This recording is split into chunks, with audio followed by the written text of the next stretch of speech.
ఆ ప్రశ్న రావణ్ అనేటటువంటి అతను మీదన కేసులు ఇప్పుడు మలుపు తిరుగుతున్నాయి. పవన్ కళ్యాణ్ విమర్శించినటువంటి కేసులు రెండే పెట్టింది. మిగతా కేసులన్నీ కూడా దైవ దూషణ, రాముణ్ణి దూషించాడు, సీతమ్మని దూషించాడు, రామాయణాన్ని దూషించాడు, హిందూ దేవీ దేవతల్ని అపహాస్యం చేశాడు, అవమానించాడు.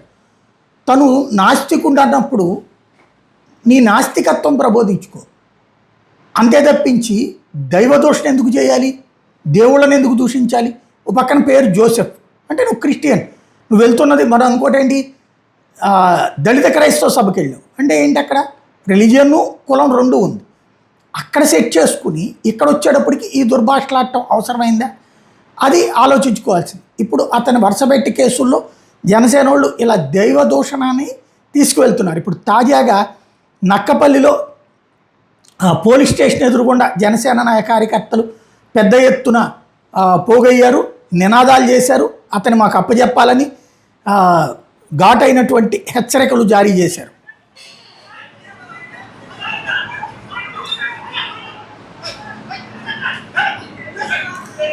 ఆ రావణ్ అనుచరుల్ని కూడా వదిలిపెట్టట్లేదు, నిలదీస్తున్నటువంటి పరిస్థితి అయితే ఉంది.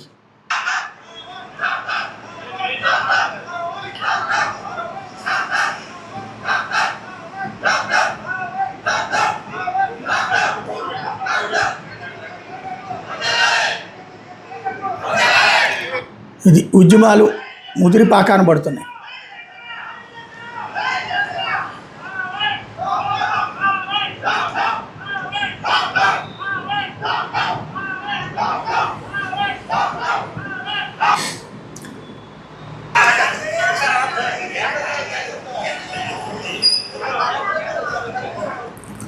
మరోవైపు అతను వెళ్ళిన చోటల్లా కూడా ఓ పక్కన ఏమీ చేయలేరన్నటువంటి సంకేతం ఇస్తున్నటువంటి నేపథ్యంలో వీళ్ళు హైలైట్ చేస్తున్నారు.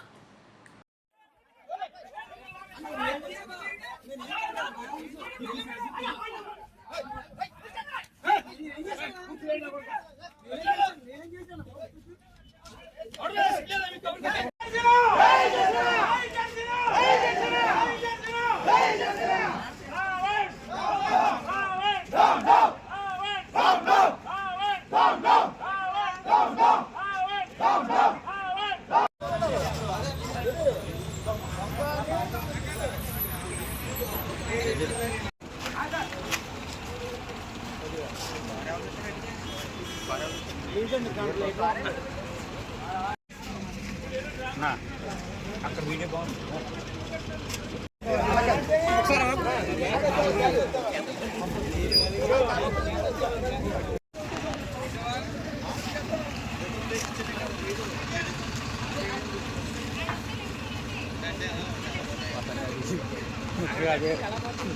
పడవే